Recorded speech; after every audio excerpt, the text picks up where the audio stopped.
আজকের প্রথম খবরটা হলো নির্বিঘ্নে সম্পন্ন হলো দলাই উপনির্বাচনের বুট পর্ব। দলাই কেন্দ্রে উপনির্বাচনের বুট পর্ব শান্তিপূর্ণভাবে সম্পন্ন হলো বুট গ্রহণ। বিকেল 5টা পর্যন্ত 72.40% বুট পড়েছে। সকালে 3টি কেন্দ্রে ইভিএম বিকল হওয়ায় রীতিমতো হিমশিম খেতে হয়েছে ভোটারদের। 2 থেকে আড়াই ঘন্টার পর চালু হয় ভোট গ্রহণ। 610 নং ফ্রেঞ্চনগর নিম্ন প্রাথমিক বিদ্যালয়ের 95 নং বুথে ইভিএম বিকল হয়ে পড়ে। তাছাড়া হাজী মাজাইদ আলী রুরাল হাই স্কুলের 77 ও 78 নং বুথের ইভিএম বিকল হয়ে পড়ে। এতে ভোটারদের বেশ সমস্যার সম্মুখীন হতে হয়েছে। তবে সম্পূর্ণ নিরাপত্তা ব্যবস্থার মধ্য দিয়ে সম্পন্ন হয়েছে নির্বাচন। দলাইয়ের 5 বারের বিধায়ক তথা প্রাক্তন মন্ত্রী ও বর্তমান শিলচরের সাংসদ পরিমল শুক্লবৈদ্য আইরংমারা বুট কেন্দ্রে নিজের বুট প্রদান করেন। সংবাদ মাধ্যমে সাংসদ পরিমল জানান, বিজেপি সত্যতায় বিশ্বাসী, জনগণ বিজেপির সঙ্গে আছেন, উন্নয়নের সঙ্গে আছেন। তাই দলাইয়ে বিজেপির প্রার্থী নিহার রঞ্জন দাস বিপুল বুটে জয়ী হবে বলে আশা ব্যক্ত করেন সাংসদ পরিমল। বিজেপির প্রার্থী নিহার রঞ্জন দাসের দলাইয়ে বুট নেই, তবে প্রতিটি বুট কেন্দ্রে গিয়ে জনগণের আশীর্বাদ নেন নিহার রঞ্জন দাস। সংবাদ মাধ্যমে কথা বলতে গিয়ে নিহার রঞ্জন দাস বলেন, দলাইয়ের জনগণের উপর আস্থা রয়েছে, বিজেপির উন্নয়নে জনগণের বিশ্বাস জন্মেছে, বিজেপির কথায় ও কাজে মিল আছে। বিজেপি একমাত্র রাজনৈতিক দল যে ব্যক্তি নয়, দলকে প্রাধান্য দেয়। দলাইয়ে বিজেপির জয় নিশ্চিতরূপে হবে। 23 নভেম্বর সকলের আশীর্বাদে নির্বাচিত হয়ে দলাইয়ের উন্নয়নে সচেষ্ট থাকবেন বলে জানান নিহার রঞ্জন দাস। কংগ্রেস প্রার্থী ধ্রুবজ্যোতি পুরকাইস্থ দলাই বিএনএমপি স্কুলে নিজের বুট দান করেন। বুট দান শেষে সংবাদ মাধ্যমে ধ্রুবজ্যোতি বলেন, দলাইয়ে এবার কংগ্রেসের জয় নিশ্চিত। জনগণ বিজেপি সরকারের অপশাসনে অতিষ্ঠ হয়ে পড়েছেন। এবার দলাই উপনির্বাচনে তার যোগ্য জবাব দেবেন জনগণ। জনগণের আশীর্বাদে সেবায় নিজেকে নিয়োজিত হবেন তিনি। আজকের পরবর্তী খবরটি হলো বুথ কেন্দ্র পরিদর্শন জেলা নির্বাচন আধিকারিক মৃদুল যাদবের। দলাইয়ের উপনির্বাচনে ভোট দান চলাকালীন বিভিন্ন বুথ কেন্দ্র পরিদর্শন করেন জেলা নির্বাচন আধিকারিক মৃদুল কুমার যাদব। বুধবার শান্তিপূর্ণ ও নির্বিঘ্নে ভোট পর্ব শেষ করতে প্রতিটি স্থানে নিরাপত্তা প্রটোকল এবং পরিস্থিতির খোঁজ খবর নেন। তিনি বলেন, একটি মসৃণ ও নিরাপদ ভোটদান প্রক্রিয়া নিশ্চিত করা আমাদের সর্বোচ্চ অগ্রাধিকার। তিনি আরও বলেন, প্রশাসন ও নিরাপত্তা কর্মীদের মধ্যে ব্যাপক সমন্বয় জনগণের আস্থা বজায় রাখবে এবং স্বচ্ছ নির্বাচন পরিচালনায় সহায়তা করবে। আজকের পরবর্তী খবরটি হলো পাতারকান্দিতে অবৈধ বালু উত্তোলন।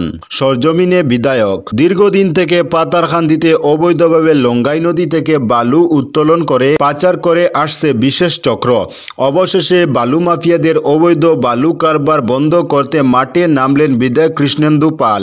গণ অভিযোগের ভিত্তিতে সরজমিনে প্রত্যক্ষ করতে মঙ্গলবার গভীর রাতে অবৈধভাবে বালু উত্তোলন হওয়া নদীর ঘাটে উপস্থিত হন বিধায়ক কৃষ্ণেন্দু পাল। বাস্তব দৃশ্য ও পূর্ত সড়কের ক্ষতির অবস্থা দেখে চটে লাল হয়ে যান বিধায়ক। রাতেই ঘটনাস্থলে তলব করেন এসিএফ শামসুদ্দিন লস্কর সহ পাতারকান্দি বন সংমণ্ডলের কর্মীদের। সঙ্গে সঙ্গে বালু উত্তোলন কাজে জড়িত এক্সকেভেটর সহ বালি বোঝাই লরি বাজেয়াপ্ত করে নিজ হেফাজতে নিয়ে নেন। পাশাপাশি অবৈধ বালু উত্তোলনে জড়িতদের বিরুদ্ধে মামলা দায়ের করার পাশাপাশি পাতারকান্দি বন সংমণ্ডল কার্যালয়ের কোন কোন কর্মী এই অবৈধ বালু কারবার সহ উত্তোলনের সহায়তায় জড়িত রয়েছে তাদের শনাক্ত করে এদের বিরুদ্ধে বিহিত অবস্থা গ্রহণ করার নির্দেশ জেলা বন বিভাগের এসিএফ শামসুদ্দিনকে। আজকের পরবর্তী খবরটি হলো 3 দিনের সফরসূচি নিয়ে উত্তর পূর্বে মন্ত্রী জ্যোতিরাদিত্য। কেন্দ্রীয় যোগাযোগ ও উত্তর পূর্বাঞ্চল উন্নয়ন মন্ত্রী সিন্ধিয়া 13 নভেম্বর থেকে উত্তর পূর্বের রাজ্যগুলিতে 3 দিনের সফরে এসেছেন। 14 ও 15 নভেম্বর 2 দিনের ত্রিপুরায় অনুষ্ঠানে যোগ দেবেন। 14 নভেম্বর সন্ধ্যায় তিনি আগরতলা পৌঁছবেন। পরদিন 15 নভেম্বর সকালে আগরতলায় জনজাতীয় গৌরব দিবস অনুষ্ঠানে যোগ দেবেন এবং সেদিনই মুখ্যমন্ত্রী ডক্টর মানিক সাহার সঙ্গে পর্যালোচনা বৈঠক করবেন। 15 নভেম্বর আগরতলা থেকে পৌঁছবেন মেঘালয়ে। সেখানে তিনি রিবই জেলায় অনুষ্ঠিত চেরি ব্লসম ফেস্টিভ্যাল 2024-এ অংশ নেবেন। এই সফরকালে মন্ত্রী সিন্ধিয়া অরুণাচল প্রদেশ, নাগাল্যান্ড, মিজোরাম ও ত্রিপুরা সফরে গিয়ে রাজ্যগুলোর মুখ্যমন্ত্রীদের সঙ্গে পর্যালোচনা বৈঠক করবেন। আজকের পরবর্তী খবরটি হলো 24 ঘন্টার পরও 4 কুকি যুবকের ময়নাতদন্ত না হওয়ায় শিলচর মেডিকেলে উত্তেজনা। মণিপুরের জিরিবাম সিআরপিএফ এর গুলিতে নিহত 10 জন কুকি যুবকের ময়নাতদন্তকে কেন্দ্র করে শিলচর মেডিকেল কলেজের মর্গের সামনে উত্তেজনা দেখা দেয়। মর্গ ঘেরাও করে কাছাড়ের উপজাতিরা প্রতিবাদ জানান।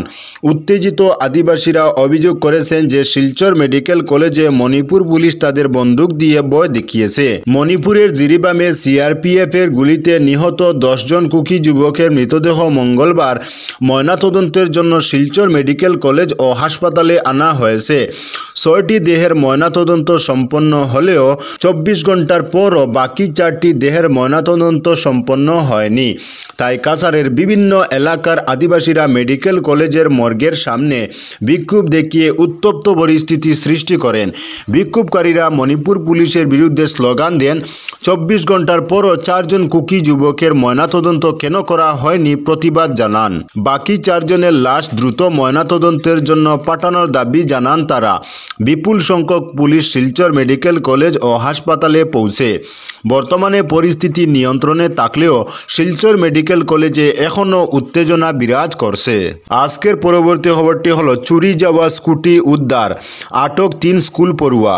আজব ঘটনা, স্কুটি চুরি কাণ্ডে জড়িত থাকার দায়ে 3 খুদে স্কুল পড়ুয়াকে আটক করল ধর্মনগর পুলিশ। উদ্ধার করা হয় স্কুটিও।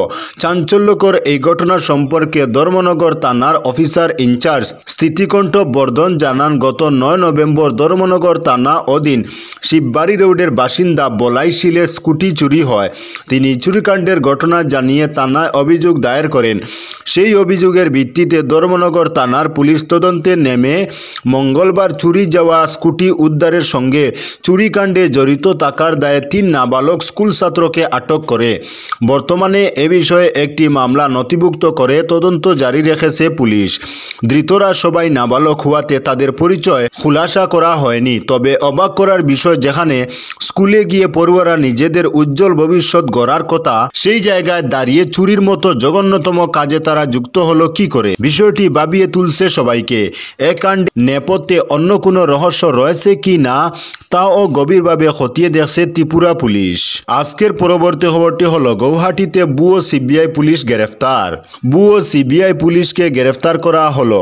গৌহাটির বশিষ্ঠ পুলিশ মঙ্গলবার মরিগাঁওয়ের সাতবাড়ির বুরবন্দার বাসিন্দা প্রশান্ত বরদলৈ 40 বছর বয়সী ব্যক্তিকে আটক করে।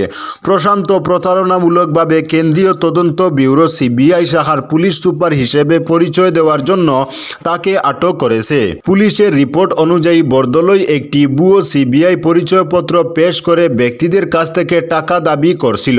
আরও তদন্তে জানা গেছে যে তিনি মিথ্যা অজুহাতে অর্থ সংগ্রহ করে বেশ কয়েকজনকে প্রতারণা করেছিলেন। তদন্ত চলাকালীন পুলিশ তার কাছ থেকে জাল পরিচয়পত্র এবং 2টি মোবাইল ফোন বাজেয়াপ্ত করেছে। অভিযুক্তদের বিরুদ্ধে আইনানুগত ব্যবস্থা নেওয়া হয়েছে। তো বন্ধুরা, আজকের জন্য এতটুকু। পরবর্তী কোনো নতুন ভিডিওতে দেখা হবে, তখন অবধি ধন্যবাদ।